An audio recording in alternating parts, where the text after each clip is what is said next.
বেকারত্বের বোঝা যখন গায়ে, তখন ছেলেটা রাতের অন্ধকারকে ভালোবাসে, দিনের আলোকে ভয় পায়।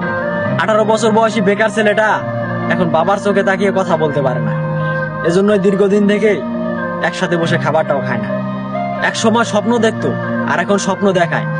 বাস্তবতার ধাক্কায় জীবন কতটা পরিবর্তন হয় একমাত্র 18 বছর বয়সী বেকার ছেলেটাই শেখায়।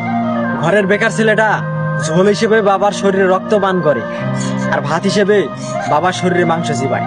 হঠাৎ করে নিজের কাঁধে দায়িত্ব দেখে হতাশায় পড়ে যায়। বয়সন্ধিকালে শারীরিক পরিবর্তন ঘটে, বইয়ের মাধ্যমে আমাদের শেখানো হয়, তবে জীবন পরিবর্তনের গল্প কেন উল্লেখ হয়নি? ব্যক্তি নিজেকে কেন বুঝতে হয়? কাকেই বা প্রশ্ন করি, উত্তর তো আর মিলবে না। তবে তোমরা ছোট যারা রয়েছো, বেকারত্বকে হেয়ালি মনে করো না। একটা অবাক করা বিষয় হচ্ছে, আমরা 18 বছর বয়সী ছেলেরা দেখায় ভালো আছি, ভালো থাকি, তবে মুখ ও মুখোশের আড়ালে আমরা সবাই হতাশার ভুক্তভোগী।